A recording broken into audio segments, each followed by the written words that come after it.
Digital means something different at every studio, really every company today, but at Lionsgate it means that I help sell our filmed and television content across transactional platforms globally.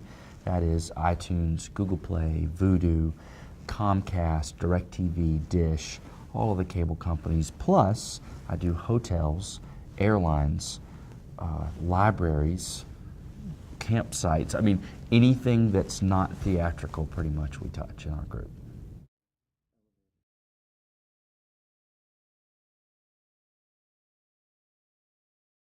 The entertainment business is still built on a windowing model today, and I don't see that going away in the short term or even the long term.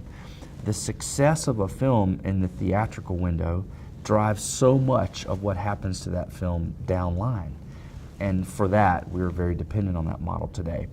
Lionsgate is a unique company in that we produce film and television across a wide swath of networks, clients of all kinds. We have 90 shows on 40 networks globally. A lot of people don't know. For example, I was just in this panel and did a little splurge and said, Orange is the New Black is a Lionsgate original series that we produced for Netflix. And the moderator stopped me and said, how many in the audience know that Orange is the New Black is a Lionsgate show? Well over half the hands went up. And, you know, Netflix pays us a lot of money for that show. So it's a Netflix original series, but we make it.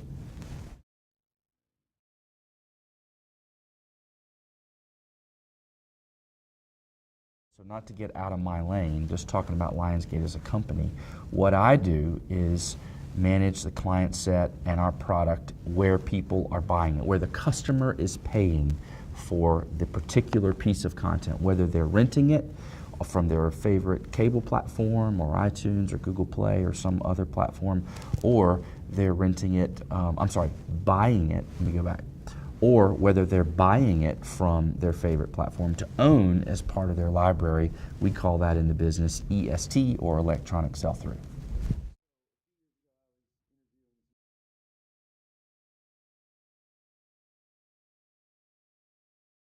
By no stretch are we done with physical media. Lionsgate sells lots of discs, and particularly in the flyover states, we call it. It's still a wonderful form of media that, guess what? Everybody knows how to use, and it works. Nobody has to change anything. They're comfortable with what they're doing. By the way, mom can still put it in the minivan and take it with her.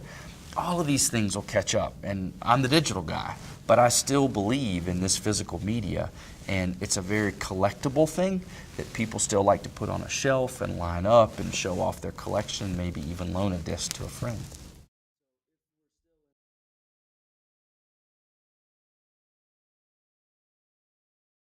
Absolutely. There are enough new ancillary windows to help offset any form of an earlier window that is falling off a bit. And I'll give you a perfect example.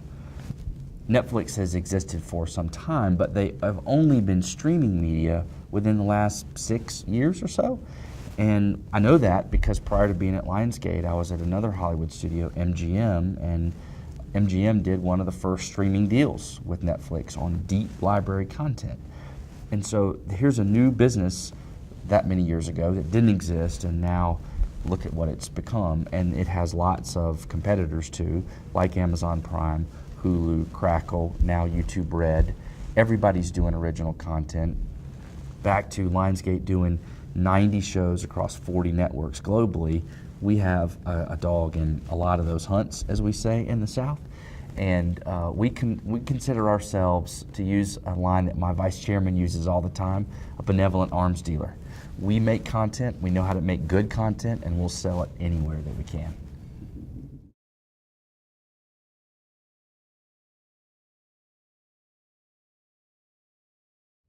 Windowing today is an important part of filmed and television entertainment, both theatrically released and content that's produced for television.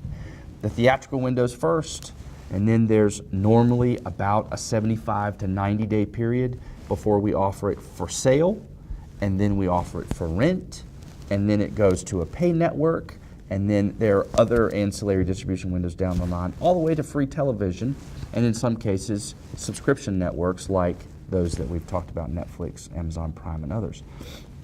Television, the similar situation in television is a network buys a show, we produce that show for them, they have the first window and some period of exploitation around that, and then we take it to those other windows downstream. Today, success in those downstream windows is largely driven off what happens in the first window, whether that's Nielsen ratings of a show on a network or how much box office a movie generated in its first theatrical window. And that's going to continue for a while.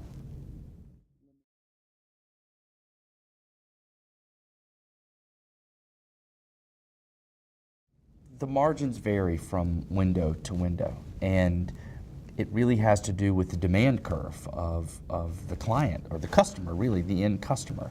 Today, it is a business that we think and most of our partners think is fair on both sides, and it continues to work. There'll always be margin pressure in our business. There's margin pressure in every business or every retail business where the customer's reached. So, that's going to be a continuing discussion.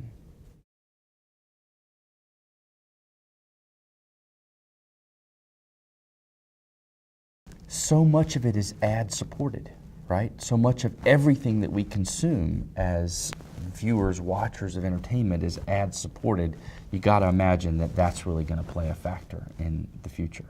I tell you, it's fun to see how this conference has changed. I was just talking with some of my panelists that were on this panel I was just on, and I realize now I've been coming to NAB for 30 years. I started as a college student at the University of South Carolina, and the media people brought me with them to my first NAB, which was in Atlanta that many years ago.